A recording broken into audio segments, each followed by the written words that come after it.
Buenos días. Muchas gracias por todo, por la invitación a Colombia, Bogotá, por mí.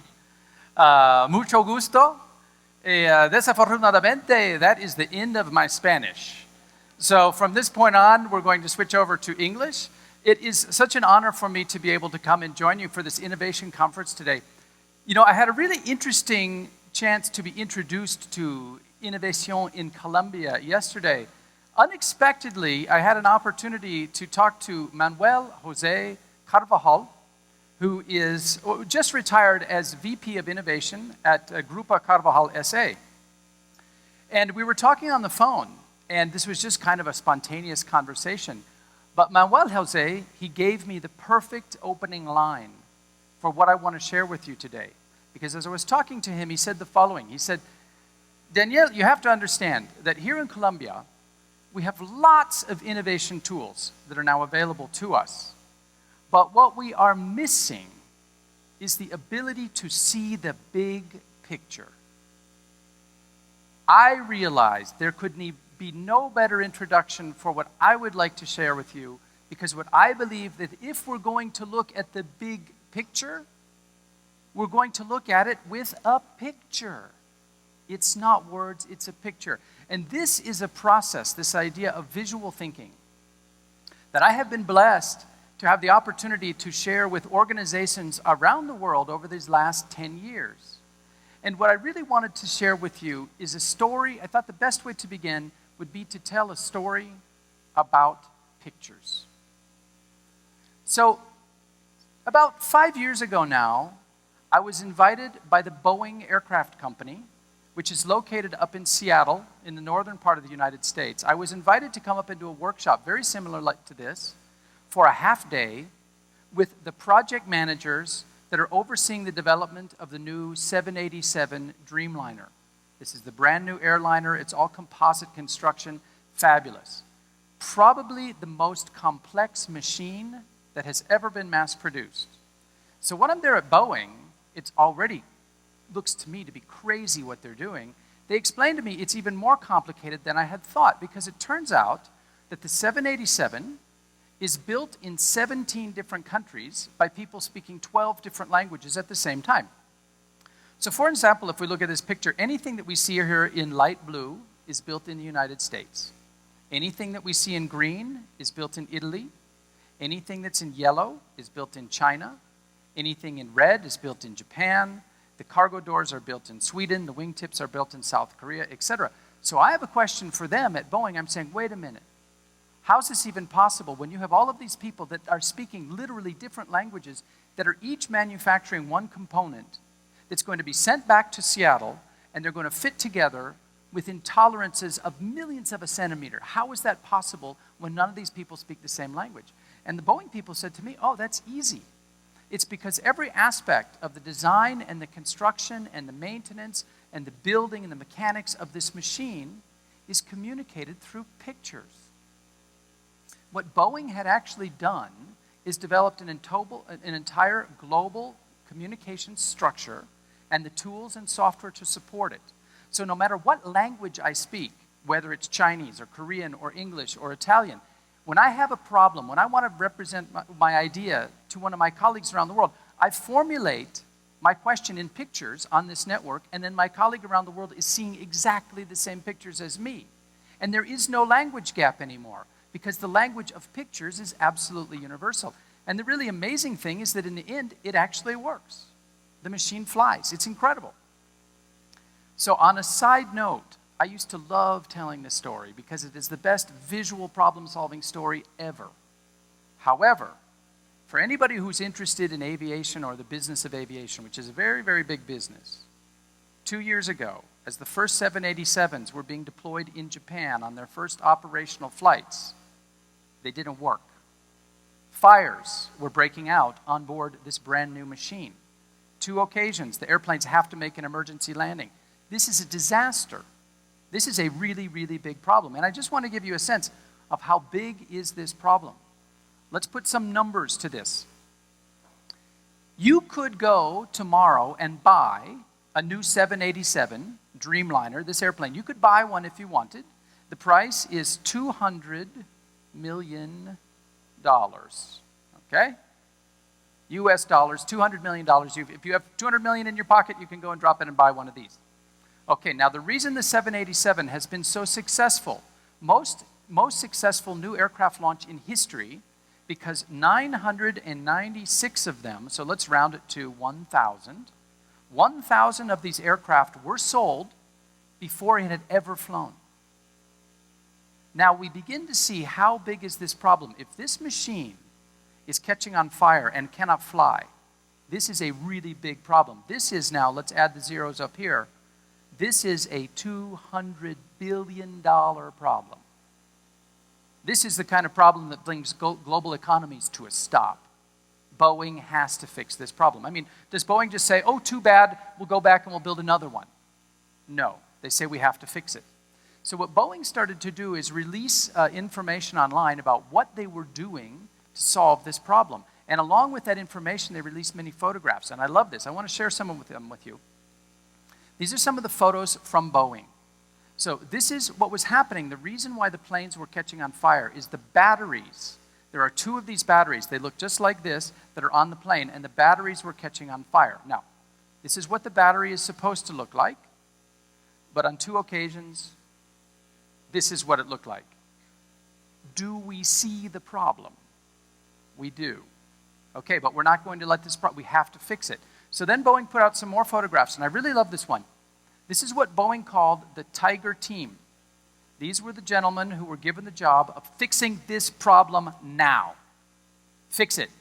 And what I find really amazing about this photograph is, what do I see on the whiteboard behind them? Do you see what I'm looking at here? When it comes time to really solving the problem, do I see really big stacks of PowerPoint lying on the table? Do I see enormous piles of documentation? I do not. I see them drawing pictures on a whiteboard. Boeing put out another photograph. This is the same team.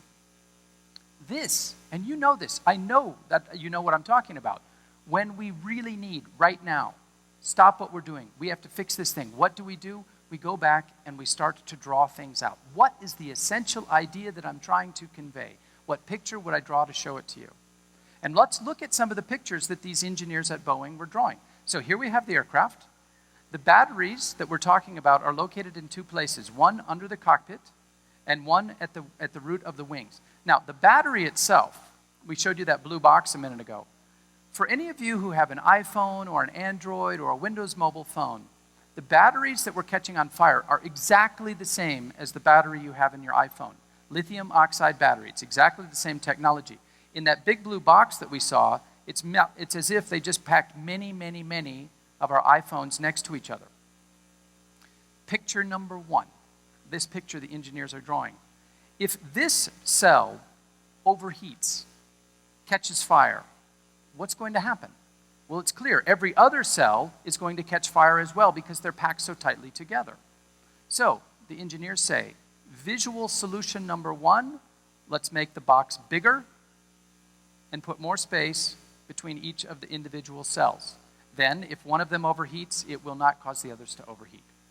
Fairly simple. Solution number two is to simply make it a stronger box. So if one of these overheats, it's not going to leak out into the rest of the atmosphere of the airplane. These were the two solutions that they came up with. These were the two drawings that they drew, and everybody agreed, the regulators agreed. They say, okay, if you can make that work, we will allow you to fly the planes again. The engineers went out and they retrofitted each one of the aircraft, changing the batteries exactly as the picture here shows. Success. And now, the good news, of course, is the airplane is flying again.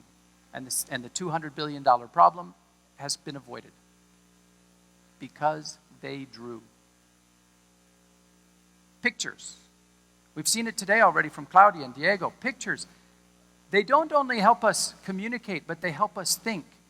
And as innovators, what we need to be doing all the time, as the people who've already spoken, we need to be thinking. And I'm going to help guide you in very specific ways that we can think in new ways by using pictures. Now, let's talk for a moment about PowerPoint. I know that there is nobody in this room who has ever created a PowerPoint that looks like this, right? Of course not. Of course we do. We live in this world of PowerPoint. And you know what? When we're putting it together, we love it. We absolutely love it because we know that we've got every detail and every idea and every fact and every piece of data. They're in there and we love it. And we know we've come up with the solution. But then we show it to someone else and they say, what? I don't even want to look at that thing. So, for the rest of the time that I have with you, I would like to propose a different approach. We do our PowerPoint. We do our thinking, we collect our data, we do our analysis, we do our interviews, yes, of course. But when it comes time for us to think about what is really important about what I have discovered, what do I really need to share with you, I'm going to draw it. I'm going to say, this is where we are and this is where we want to be, and I'm going to move us along this way, and how are we going to do it? We're going to do it by doing something a little bit differently than we have. We're going to be thinking differently. Show me what you mean. Show your own mind what you mean. And amazing ideas are going to start to flow. I call this visual thinking. This is the term that, yes, I helped to invent this term, I suppose, or coin this term 6-7 years ago now with my first book. And it has now become something that many people use. When I say visual thinking, I mean something really, really specific. I don't mean some sort of, crazy, let's all be cool. No. I mean, let's learn to intentionally take advantage of our visual system that every one of us was born with, our eyes and our mind's eye. Let's learn to use that amazing system to help us discover ideas and develop those ideas and share those ideas in a way that words can never do. And that's what we're going to spend the rest of our time talking about. The pictures that complement the words, that do the job that words can never do, for reasons that we will talk about. And as we become better at visual thinking, which all of us are already very good, we're very, very good at it. We're just going to improve a little bit. We're going to find that at a minimum, there are probably 4 ways that this visual thinking is going to help us. Way number 1 is to help us clarify. Let's face it, any problem we look at is complicated because the world is complicated. Life is complicated. Imagine if I told you that there was a simple way to look at that complex problem and understand what it's really about by breaking it down into a series of very simple, underlying visual elements. We would be able to clarify the problem. What is it that we're really trying to fix? And then we would be able to create something new. Why? Because now we can literally see what are the underlying pieces of my idea. And I can take and I can move them. And I can rearrange them, and I can create something new that wasn't there before, because now I can see it. And now that I've created a picture, I can convince other people of the power of my idea for the simple reason that they can see it.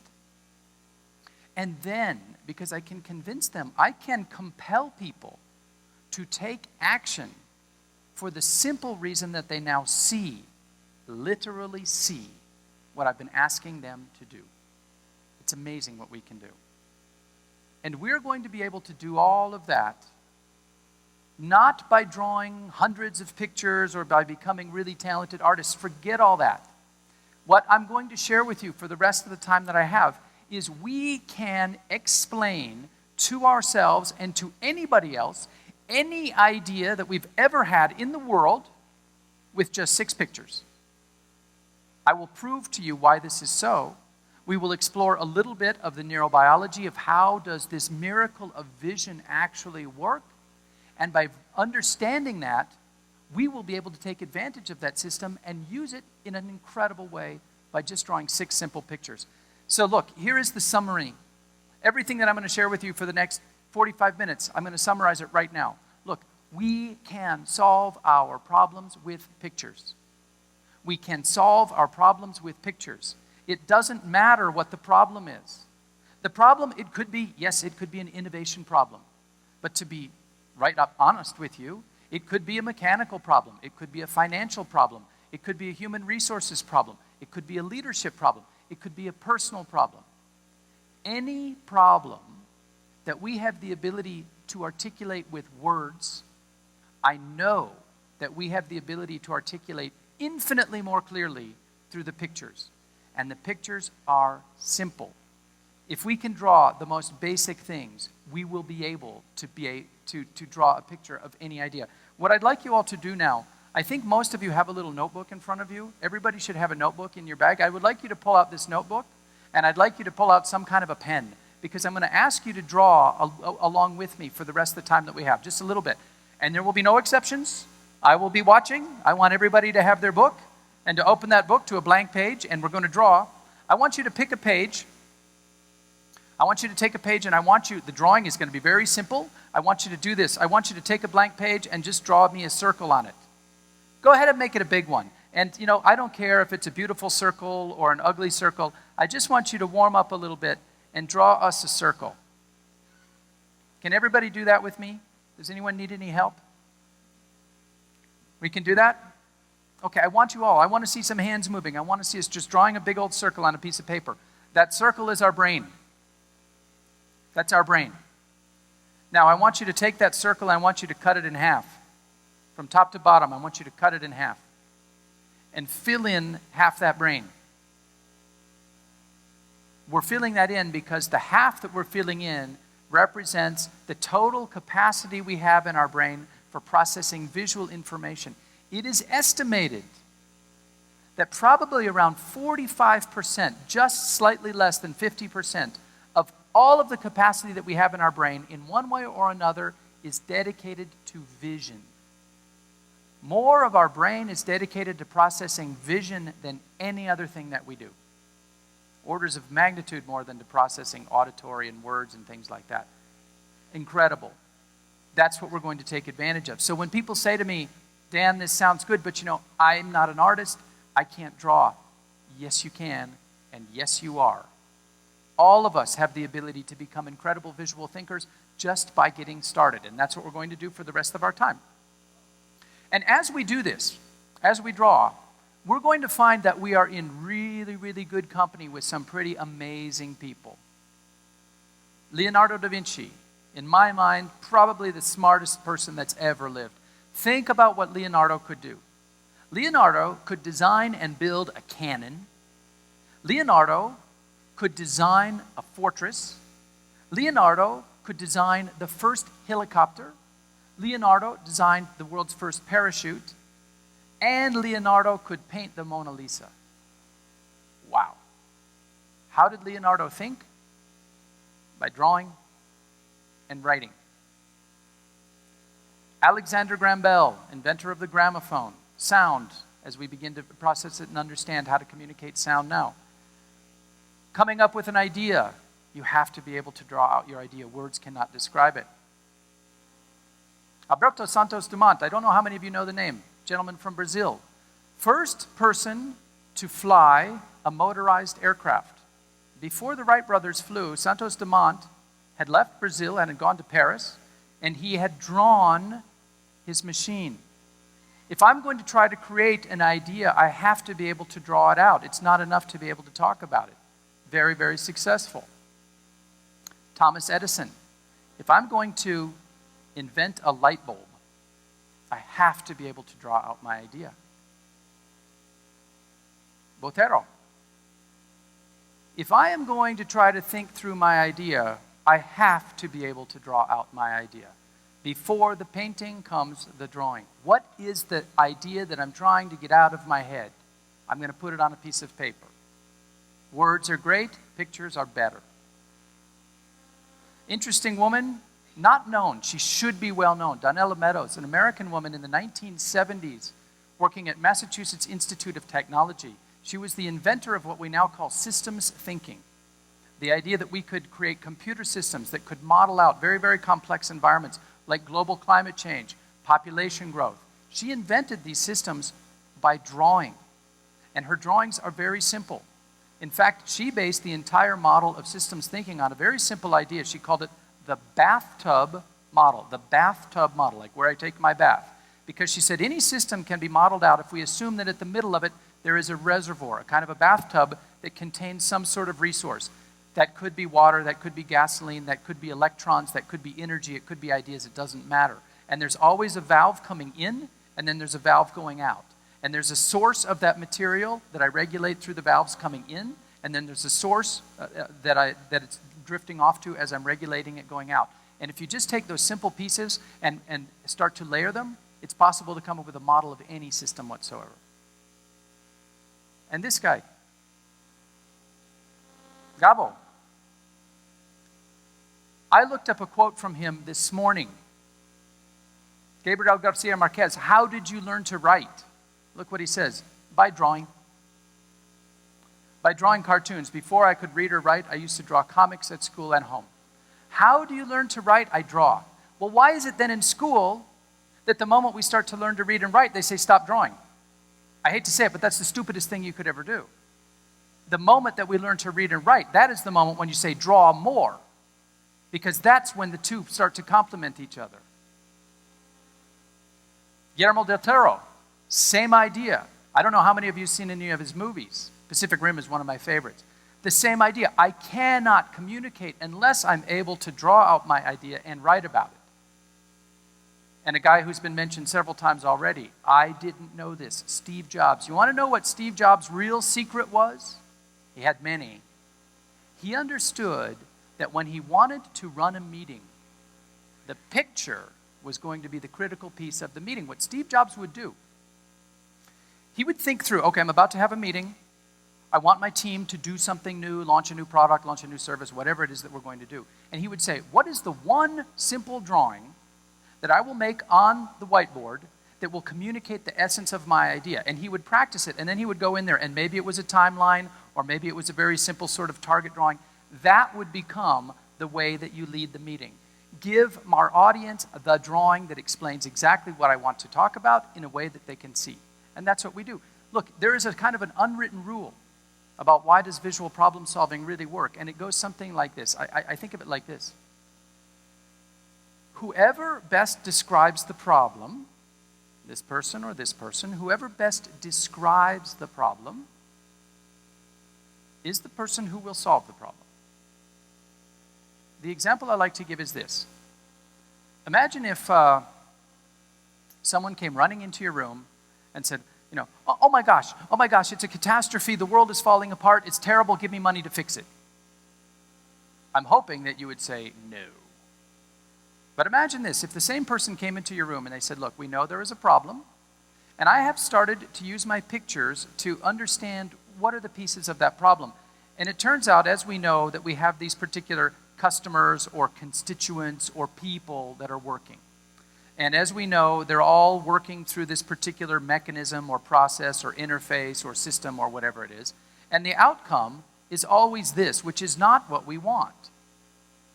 Would you help me? Would you support me if I was to go in and try to study a little bit more about these people and try to figure out what is happening in this process? Is there a different type of process or interface or mechanism we should use that will give us the result that we want? The point I'd like to make, there's another way to put this. It's a very simple little idea. Whoever draws the best picture gets the money.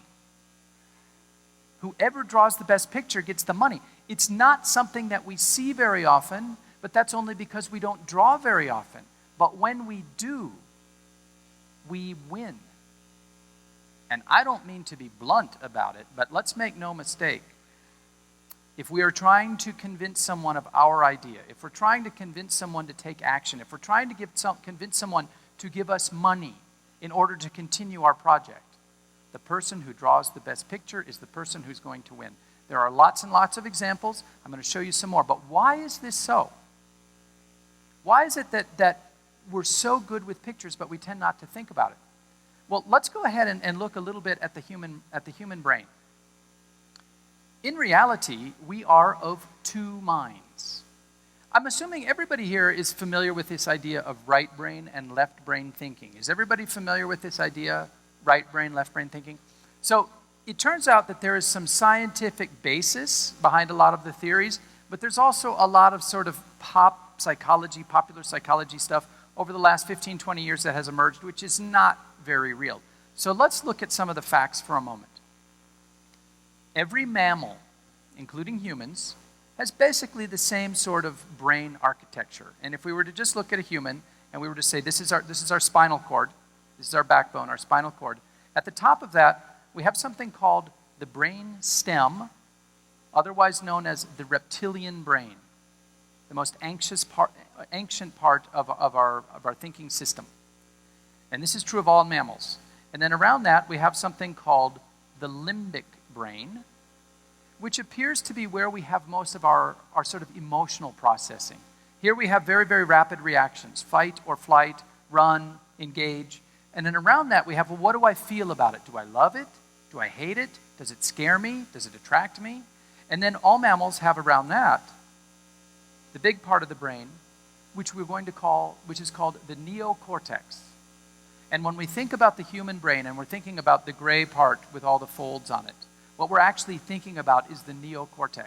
All mammals have that, but in humans, it's massively enlarged compared to any other mammal.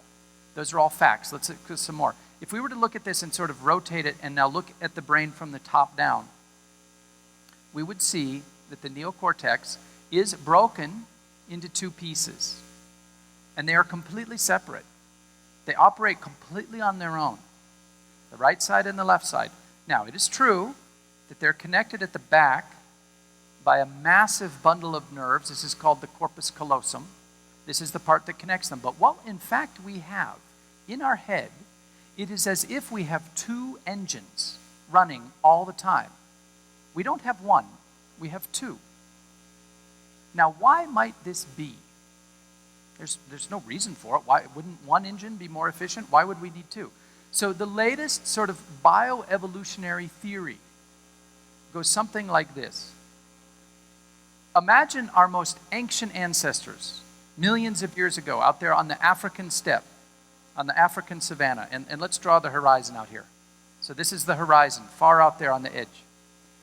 And way out on the horizon, I'm going to draw a little gazelle.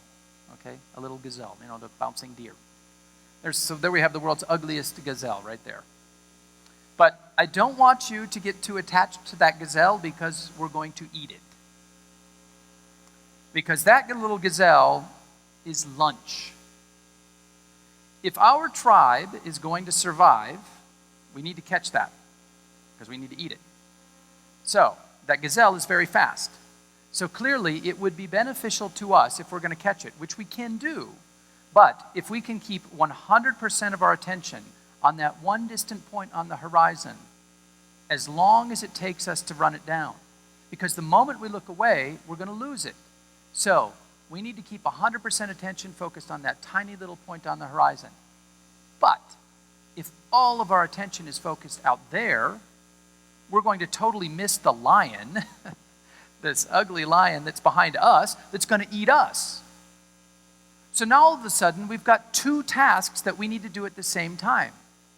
We need to keep 100% focus on that one little point, and we need to keep 100% focus making sure that we're checking out the periphery and what's behind us too. Two different jobs, two different engines. Each engine is optimized for that particular task. So, if this is true, and it sounds like it makes a lot of sense to me, what it tells us is it appears that half of our brain has developed to be really good at looking at the world in terms of little tiny bits and being able to focus on one of those bits for a very long period of time with no distraction and really look at that thing and really see it in detail. The other half of our brain appears to have developed to be the glue that pulls all those little bits together. The world doesn't make sense if it's just a bunch of individual pixels. Something needs to pull all of them together and see the bigger picture. So if we were to jump forward to today, where we are, modern humans, so incredibly verbally able, with all our tools and our language and our grammar, I think it looks something like this. When we look out at the world, and look, I speak English, so the word I'm going to choose is that one. I see a rabbit. I don't even know. What is the Spanish word for rabbit? I don't know. Help me spell it out. See? N-E? And is this Enye? No, it's good? Okay. So, I have no idea what that is. I see this thing, and I know exactly what it is. It's that. It's not a rabbit. It's that. Rabbit just happens to be the term that someone came up for it in my language family a long time ago. My brain thinks it's that. So here's the interesting thing. When I look at this thing, I have two different responses. Most of you probably think that and think that. But let's look at them for a moment. They don't look anything alike. So, okay, tell me, which one is correct? Well, it's a silly question. They're both correct. This is exactly where we are now. Here's the problem. Here is the problem. Over our history, but in particular for the last probably 400 years, and sadly accelerating over the last 100 years, we have come to believe that this is the part of our brain that equals intelligence. Intelligence is, so we say, the ability to string together a linear series of sounds and ideas to create a linear verbal description of an idea. That's what it means to be intelligent. And that's what we teach in school, and that's what we test for, and that's what we train for, and we are crazy. Because this side, by the way, is bigger, is faster, and knows much, much more about what's going on than this part is ever going to. The only limitation is this side does not have words. But this side has so much more. How much more does this side have? Let's take a look. We're going to do a little test now.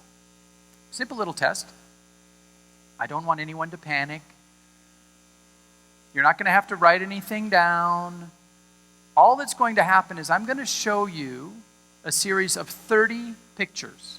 And they are random. And I promise you they are random pictures because I simply went on Google Images, and I downloaded the first 30 pictures that showed up. So I'm going to show you a series of 30 pictures. They're just random. They're in no particular order.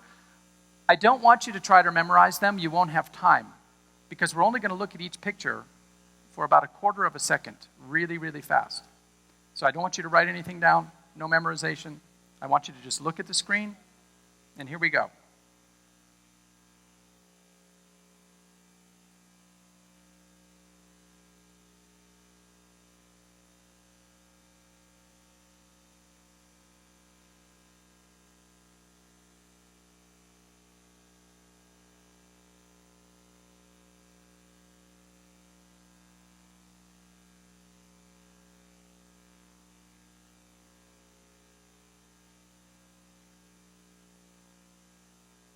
Okay, that's all 30. Can anybody tell us all 30 in order, please?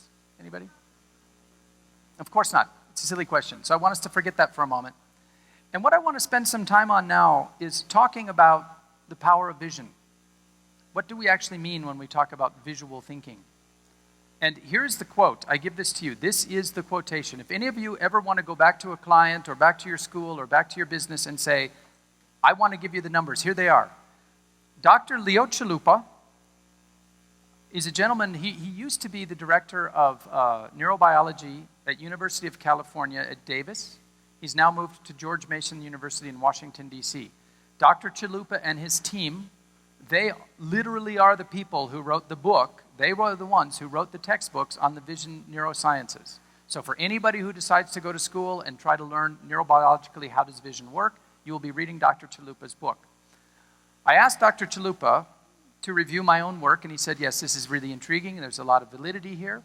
And I said, can you tell me, just give me a quote, how powerful is vision? And this is what Dr. Chalupa said. More of the brain is devoted to vision and visual processing than any other known function, including language.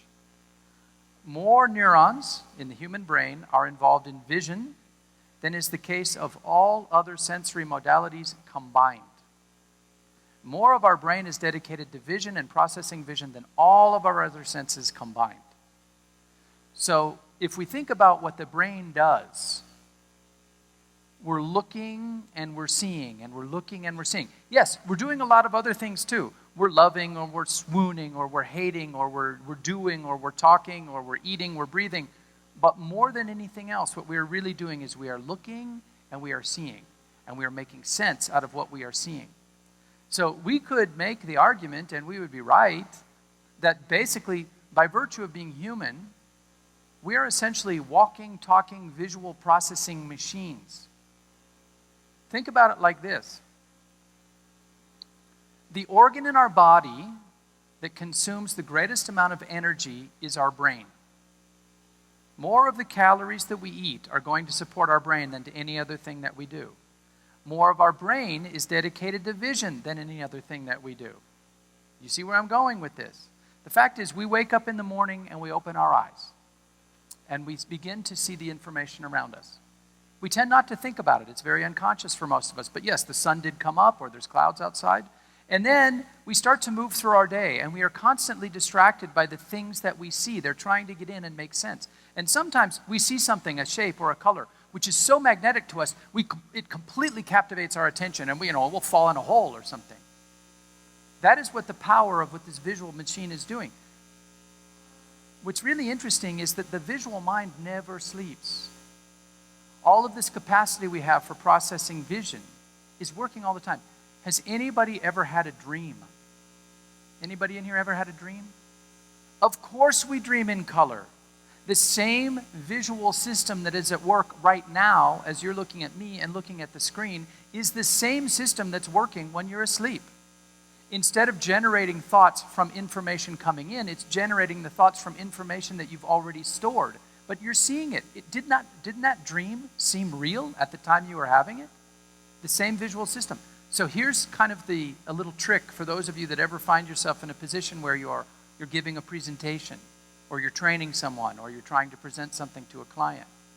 The real reason that PowerPoint fails when we have a long list of words, the reason that it fails is because there's really nothing interesting for our visual mind to look at. If you're giving a presentation and you have a whole bunch of lists of words on the slide, it is not your audience's fault that after about 6 minutes, they're going to fall asleep. It's because of the way the brain works. If there's nothing interesting for the visual mind to do, it's going to leave. The visual mind is going to start making stuff up. So, what we want to do is take advantage of this and recognize that what I'm doing with you now, it's something I call lead with the eye and the mind will follow. If we lead with the eye, the mind will follow. If I keep telling you what to look at, I want you to look at this, I want you to think about this, I want you to look at this. If I am guiding your eye, as long as I keep doing that, it's as if I have a hook in your nose and I am pulling your brain along.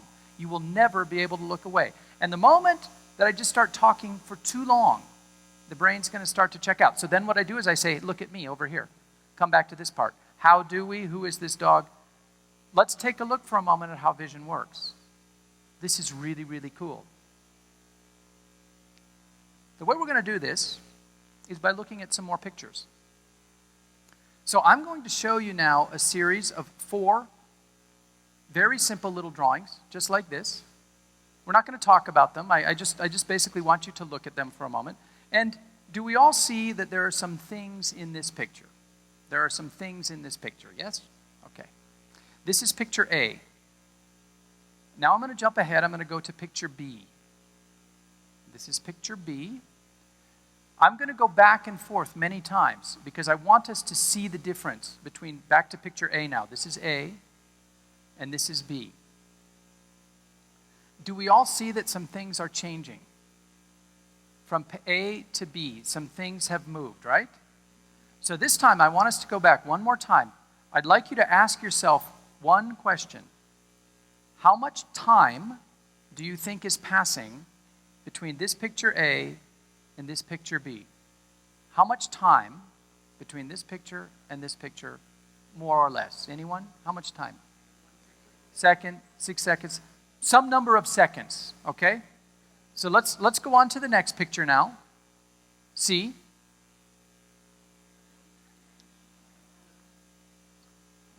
I can hear, yeah, something else has happened. We see that. And now let's go on to the last picture, D.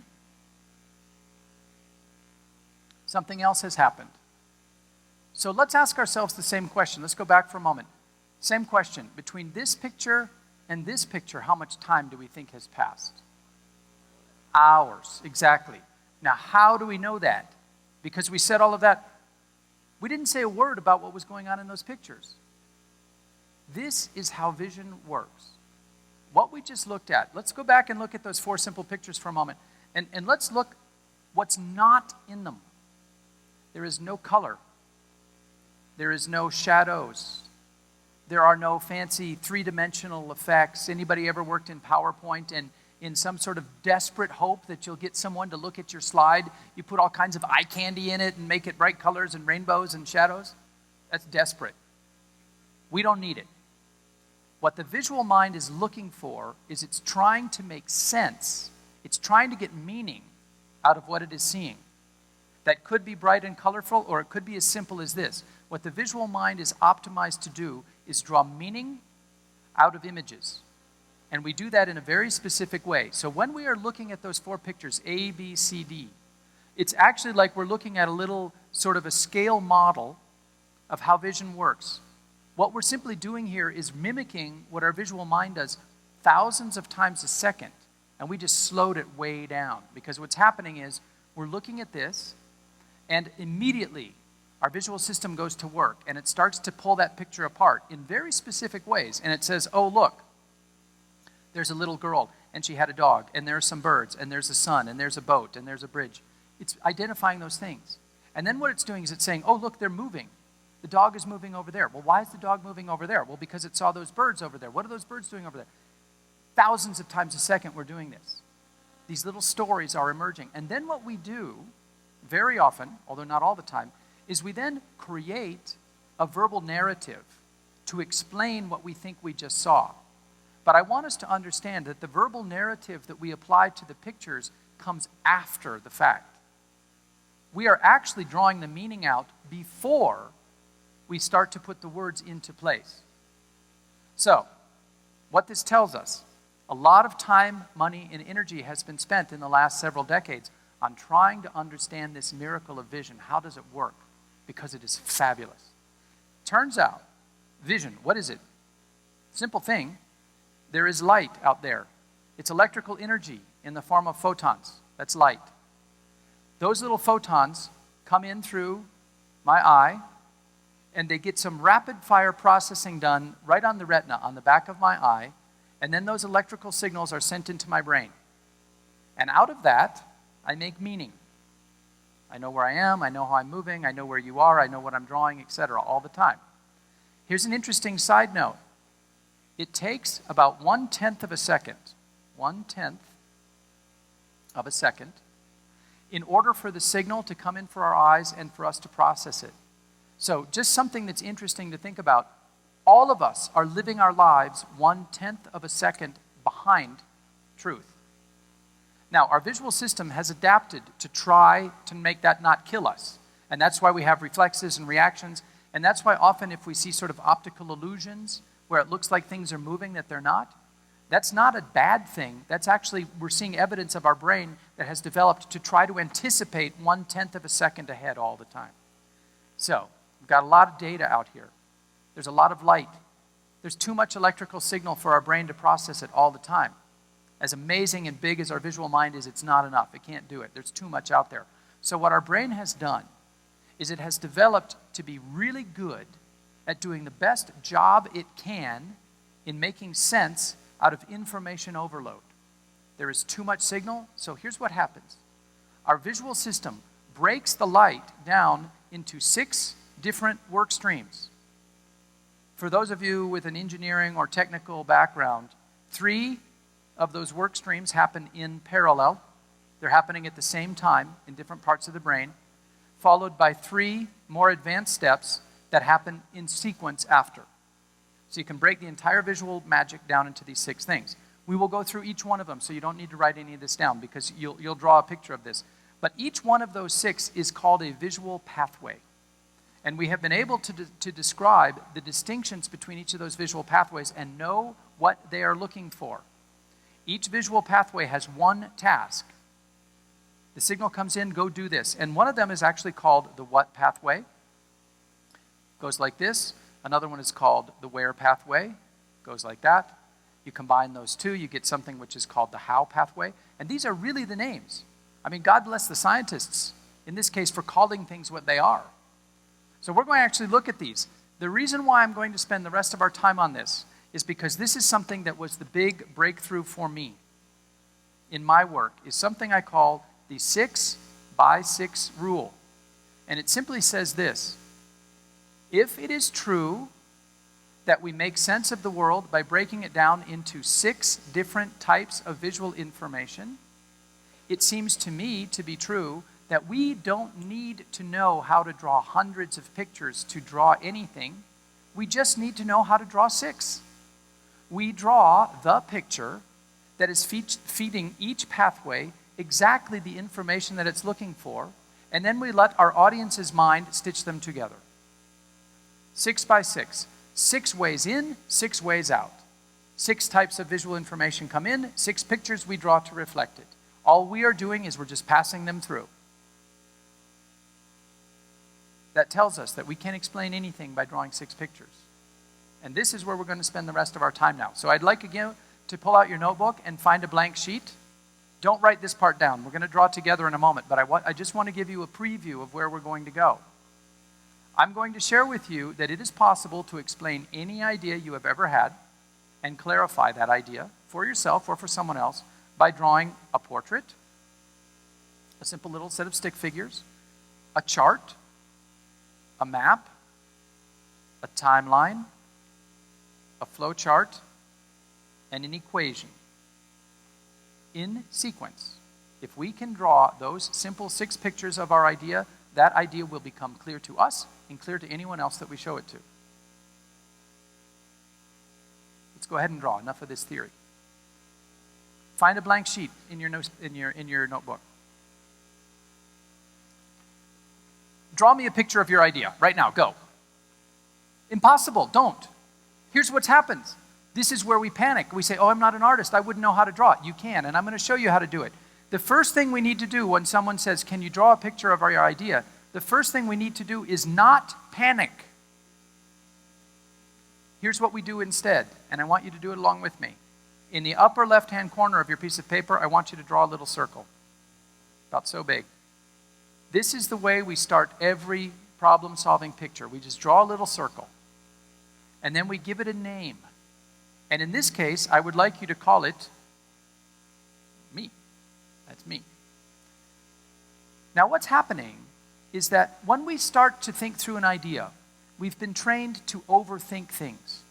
Overthinking is good later, not at the beginning. Because if we overthink at the beginning, we never get started. So all we need to do, think about your idea, your problem. What is it you want to communicate? Draw a circle and name it the first thing that comes to mind. It could be, thank you. It could be me, or it could be my company, or it could be innovation, or it could be today, it could be Colombia, it doesn't matter. Whatever's the first thing that comes to mind, label that. And then, that works so well, let's take a moment and make it look a little bit like you. The picture has started, and that was not hard. So let's do it again. Let's draw another circle, and I'd like you to make this a bigger one, and take up a lot of your piece of paper. And we're going to give this circle a name as well. And I would like to call this one my problem.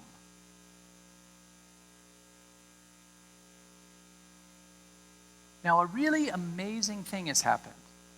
All we've done is draw 2 circles and give them 2 names. And yet, our visual mind is already jumping, saying, wait, one of them's bigger than the other one, and what's with the position between them? The real problem with verbal communication, language, is that by definition it is linear. That is to say, if I'm going to explain something to you using words, I have to start here, and then I talk and talk and talk and talk and talk and talk and talk, and I get you here, and then I talk and talk and talk, and we get here, and then finally we get to the end. The problem there, that's beautiful, but the problem is, think about the amount of cycles of mental activity you're going through just to remember what I said earlier. The amount of mental capacity that's occupied just with remembering where did we start, what did we say in the middle, and where at the end. The beauty of the picture is I don't have to remember anything. It's all right there in front of me. I can then free up all of that mental energy to focus on the real problem rather than on trying to remember where did we start this story. So with just these 2 circles and 2 names, we already start to see something. And one of the things that we notice, we can't help it, is we see that the problem is bigger than us. That problem circle is bigger than the me circle. There is no way I can solve that problem. Aha, I can. Just as we did before, you're already good at this because we practiced. I want you to take that circle and cut it in half from top to bottom. And now I want you to imagine that that circle is a pizza. And I want you to cut it up into 6 slices as best as you can. Now what do we see? We see that each slice is about the same size as us. We can solve that problem if we take it slice by slice. So what we're going to do for the rest of the time that we have together, another 6 or 7 minutes or so, is we're going to walk around this slice one by one. I'm going to give you the scientific name of the visual pathway, and then I'm going to show you the picture that you would draw to explain it.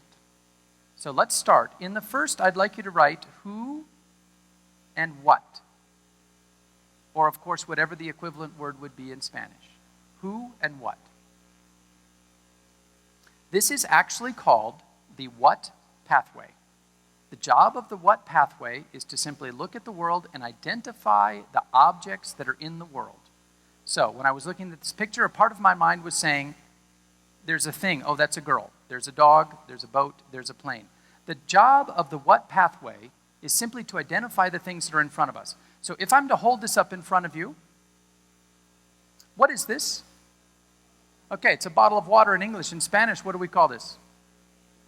It's different. It's funny. English isn't the same thing as Spanish, and yet the thing is the same thing. This is not a bottle of water. This is a that. It's this. I happen to call it a bottle of water. My what pathway looks at this object. It recognizes the shape, the color, the way that it reflects light, many, many different things, and it says, I know what it is, it's that. And I have seen that before, great, move on. When I want to explain to someone, so we've got here in our slice, who and what. When I want to explain to someone the objects, the people, the things that are in my idea, the what pathway, I draw what I call a simple little portrait. That is a little icon to say, in my idea, there is a man. So I draw a little icon of a man, a little portrait. Maybe there's a woman. There's a car. I don't know what this problem is, but it's going to be a bad one. There's a tree. There's a fish. I don't know. The point is, I'm trying to say, in the problem that I'm going to identify, there are these different things, and I draw a little portrait of them to give my visual mind access into what are those pieces so that I will remember them. Here's one of my favorite portraits to show you the power of a simple portrait. This is something called the Wong-Baker Faces Pain Rating Scale. Forget the name, forget the words. It's brilliant. This was invented by 2 nurses, Nurse Wong and Nurse Baker, originally for use in the burn wards in children's hospitals, where children are coming in who are burned. And the nurses said it's very difficult for the children to describe what hurts because they don't have the verbal ability yet. So children are really good with pictures. Why don't we create this very simple little spectrum?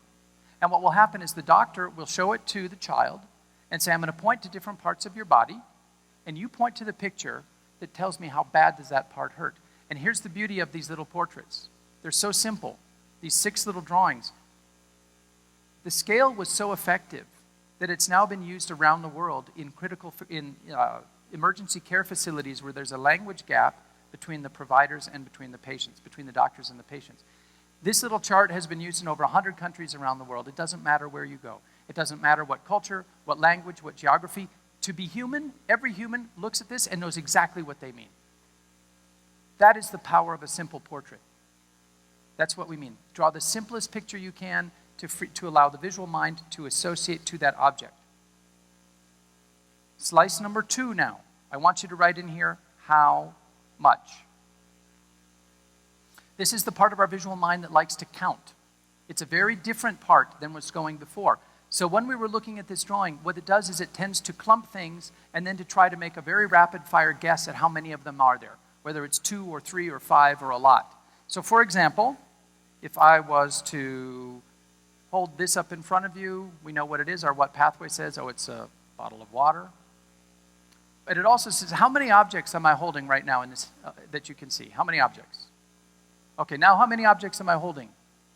Okay, the fact that we can identify that is because we have this counting pathway. It likes to try to make an estimate of number. So what we want to do is when we want to explain to someone how much are we talking about in our idea. I already told you that there was a man and there was a woman and there was a car. But now I want to talk about how many are there. Are there 10? Are there 10 million? Are there more or are there less? Now I draw a chart. Anybody who's ever used Microsoft Excel, you know exactly what I mean, right? I want us to draw a little bar chart to remember. Now we draw a chart. What is a chart? A chart is a visual representation of number. That's all it is. Turn complex numbers into a picture that I can see. So here's a very simple chart. It shows the price of tea around the world. Can you look at this? Can anybody tell us where is tea the most expensive right now? In France, okay? And where is tea the least expensive right now?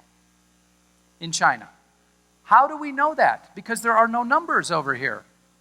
Because the human mind is exceptionally good, unbelievably good at recognizing the relative size of things. So when I'm creating a chart, all I'm doing is creating a visual representation of number.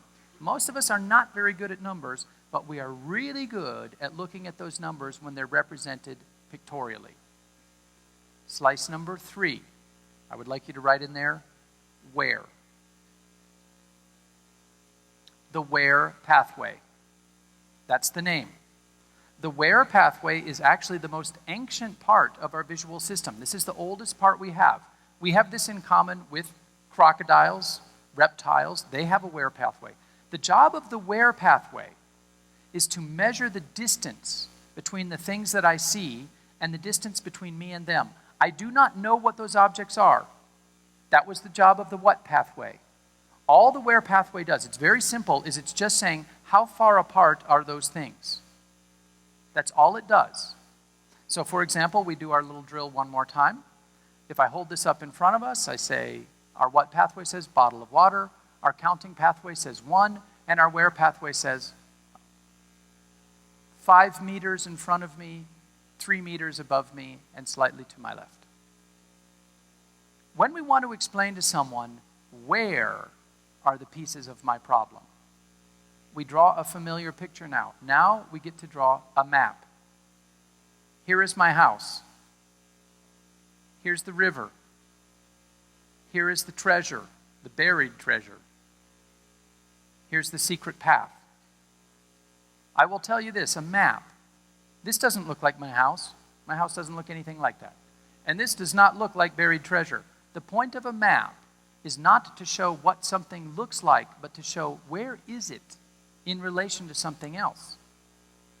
A map could be a schematic diagram. A map is a useful picture to draw when I want to show where do the pieces of a machine or an object or a process fit together. Where? A map is also a great picture to draw when I want to show what are the relationships between pieces within an organization. I will tell you a funny story. I'm going to go over time by a couple of minutes, but it's worth it because this is a good story. So, Fernando, I'm sorry, Diego, I'm breaking it already, but we'll just take a minute. Some years ago, I live in San Francisco in California, which is right near Silicon Valley. So it's a real blessing for me because it gives me an opportunity to work with many technology companies. A few years ago, a company came to my consultancy and they said, we have a problem. It was a company that makes software, accounting software, so software for bookkeepers and for accountants. And the reason that the company was having a problem is because the salespeople were selling software that the company didn't actually make. Those crazy salespeople, they'll sell anything. The client says, does it do this? Sure. Does it do this? Oh, yeah, absolutely. Then they come back to the office and talk to the engineer. Does it do this? No. Can we make it do this? No. This is a bit of a problem. So what we did is we created a map of the organization to try to see if we couldn't figure out where is the problem.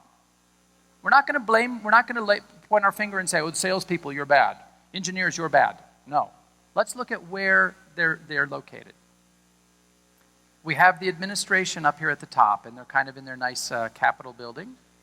And then we have the salespeople over here, and they're in their shiny, brand new glass tower, lots of money.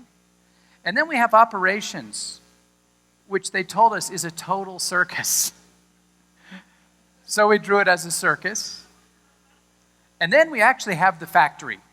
This is where the software people are there building the software, the accountants and the engineers down here. And then we have technical support that are over here sort of in the jungle in their little huts with no electricity or running water, sort of forgotten about. And we look at this map and we say, okay, what does this tell us? There are very good and effective lines of communication from administration to sales and from administration to operations. But look at this, there are no roads between sales and the actual software engineers. No wonder there's a problem, because there are no incentives or mechanisms in place to enable the salespeople to talk to the people that are actually making the product. Solution? Build some roads. Create incentive programs. Make people's income dependent on their ability to communicate with these people that in the past they've never had to. It works. The power of a map. So I'm sorry I broke a little bit of time, but I thought it was worth it.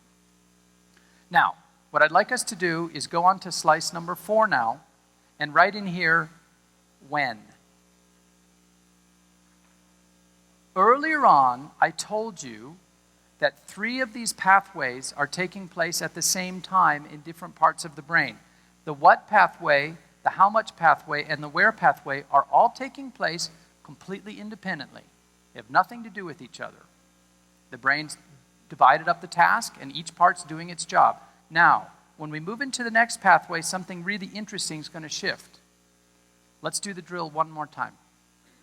My what pathway says bottle of water. My how much pathway says 1, and my where pathway says there. Now, I want you to watch this because something really crazy is going to happen. Uh-oh. Oh my goodness. Is this the same bottle of water as this one? It can't be, because my mind looked and it told me a minute ago that there's only one and it's right there. So how can there be one bottle in 2 different places at the same time? Oh, time is passing. Look, there is no mystery what the 4th dimension is. The 4th dimension is time, and we see it every time we see something move. The only logical explanation our mind can make, one bottle in 2 different wheres, is there's a difference between them in time. At one time it's here, but the same bottle in another time is here. We know that time is passing because we have eyes. We know that time is passing. We know that when is changing because of what we see. So when we want to draw a picture that says, I've told you the players, I've given you the numbers, I've showed you their locations, but now I want to show you when do they interact? What is the sequence? Now I get to draw my timeline. Here is the sequence in which things happen. A, B, C. So just on a little historical note, I grew up obviously in the United States. I was born in the 1960s. My father was in the Air Force. And I remember as a kid that the greatest thing that we had ever done, America, the United States, was go to the moon. And we went to the moon because President Kennedy, back in 1961, gave the greatest presidential vision statement ever. He said, you know what? We're going there. That's where we're going. And what's incredible about it is everybody could go outside at night and look at it and say, there it is. And we're all in agreement. Isn't that incredible? I often think, what if we could do that around things like healthcare or social reform? That's where we're going. It looks like that. That would be incredible. Now, that is a good map. That's a where picture, but it has nothing to do with time. But when President Kennedy in 1961 gave his speech, he said, okay, United States of America, we're going to the moon. And we're going to get there by the end of the decade. We're going to get there by 1970. Kennedy said 2 things, where we're going and when are we going to get there. So if you were an engineer at NASA, yeah, you knew we were going to the moon. Of course, we're spending billions of dollars. Where else are we going to go? But what Kennedy said is, I'm giving you a deadline. The picture that I draw is not a map of the moon. I draw a map of the time Here is today. Here are all the things that we need to do. We need to build rockets. We need to train astronauts. We need to develop new kinds of engines and fuel. There's a whole bunch of things we need to do. And here is when we need to have it done. The picture that we now draw is a timeline. It's a map of time. It's a map of sequence. We have 2 more to go. If we were to put all of these together, we now get to pathway number 5, which is called the how pathway. This is really the highest level order of visual processing that we do. What that means is this was simple, simple, simple. We combine them, we watch for shifts, and now what how is actually doing, this is where we start to build out meaning from what we've looked at. So if we went back to our little story of the girl and the birds and the dogs, what happened when we were looking at this is we first identified the objects, we identified their number, and we identified their position. And then we saw them start to move. And as they were moving, we started to tell ourselves a story. And we said, oh, look, there's a little girl and she's got a dog. And there are some birds. If the dog sees the birds, the dog is going to run towards those birds. And then the birds are going to fly away. And if the dog hits that baby stroller, those parents are going to panic and start to yell, which is exactly what happened when I showed you picture B to C. We call this the how pathway because what it's doing is it's making meaning, cause and effect out of everything that we've witnessed before. So when we want to draw the picture at the end of our presentation that says, so of everything I've told you, how does it actually work? What is the chain of cause and effect? What are we actually going to do to solve it? Now I draw a flow chart, meaning we're here. We're going to apply some kind of influence that's going to move us over here. If we do nothing, we might go back to our original state. But if we apply a different influence, perhaps we end up in a different place. The problem and why I emphasize this is very often when we do, especially for people that are in project management or innovation, when we do draw a picture in our presentation that shows the entire process, and we show that picture right off the first thing, most people are not going to be able to understand it and will stop looking at it and say, you don't know what you're showing me. The reason is because we make a mistake by showing this picture first. What we need to do is start here. First, identify who are the players. How many of them do I have? Where are they located? What is the sequence in which they interact? And then I combine all of those to create the flow chart, and now we say, bingo, I get it. But if I show this picture first, everyone will run away. It's too complicated. So I leave it for the end. So here's a very quick little flow chart. How does the human brain work? Sensory information comes in through all of our senses, our eyes, our ears, our nose, our fingers. It gets processed in our reptilian brain, and we take behavior. We humans are particularly blessed because we have this sophisticated neocortex that allows us to do very sophisticated processing of that sensory information and then take more sophisticated behaviors. Very, very simple little flow chart. And now we're going to end. We have one more slice left. I imagine that you can probably think about what this one's going to be called. We've already done, what would it be called? It's going to be called why. We have just spent 20 minutes here, but an enormous amount of our visual and our mental capacity on looking at these pictures and turning them into meaning. Why did we do that? Because what our brain is really trying to do is make sense of the world around us and come up with some rules that we can rely on. Why is the world the way it is? Why do things like this happen? The picture that we want to draw, when we want to summarize, I've taken you through who and what, I've taken you through how much, where, when, how, and now I just want to say, the thing I'd like you to remember is a very simple idea. Now we draw what I call a visual equation, something like this. A square plus a triangle gives me a circle. It's what I call a visual equation. And you might be looking at me and saying, well, Dan, that's cute, but that doesn't, so what? We're here to talk about innovation.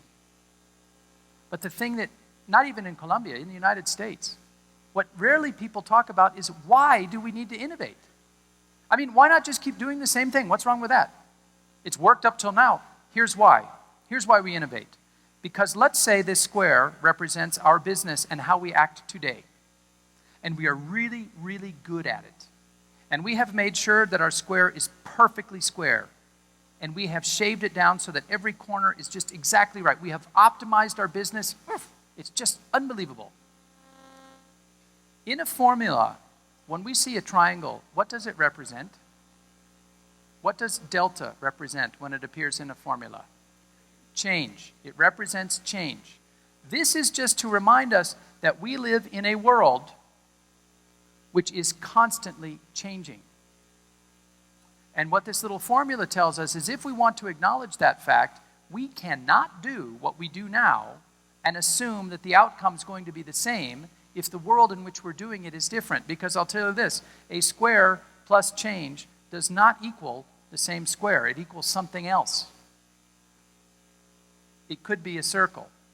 It could be something else. So why do we innovate? Because we have to remember that the world is changing.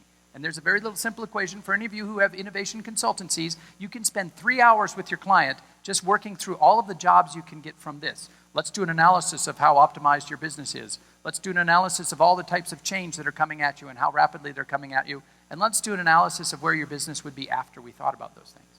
So we're now going to end, and here's an example from that little story. The why, from looking at the girl and the dogs and all of that, is clearly, well, dogs love birds. But birds do not love dogs. And now I have a rule, based on what I have seen, that I will take with me for the rest of my life. And if I ever see a dog and a bird, I know exactly what's going to happen. I want you to keep this little drawing. Because the next time that you're struggling with an idea, you want to share something with your client or yourself, I would like you to think through, one by one. I'm going to start here. I'm going to draw each of these little pictures in sequence, and I promise you this, by the time you get here, your own clarity of your problem will be so remarkable, you will have new insights that you never expected. 40 minutes ago, I showed you 30 pictures. I'm going to show them to you again. I'm now going to show you 2 pictures. I want you to tell me, right or left, which is the picture we saw before? Which one did we see before? Which one did we see before? Which one did we see before?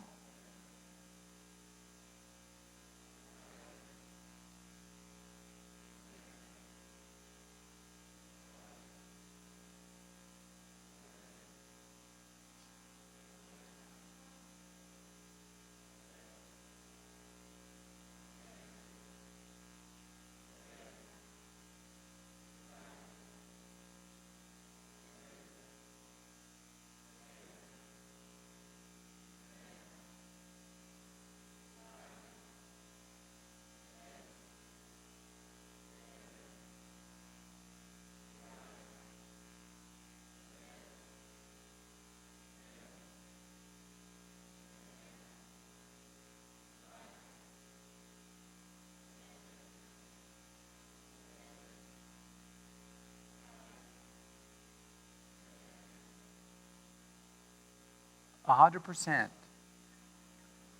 Our memories are stored as pictures, and they embed themselves in our memory before we even have the time to know that we've remembered them. And that is why we use pictures. I really appreciate the time that you've given me. I went a little bit over. I apologize for that, but I thank you so much for letting me share with you a little bit of visual thinking. Muchas gracias. Thank you so much. Thank you.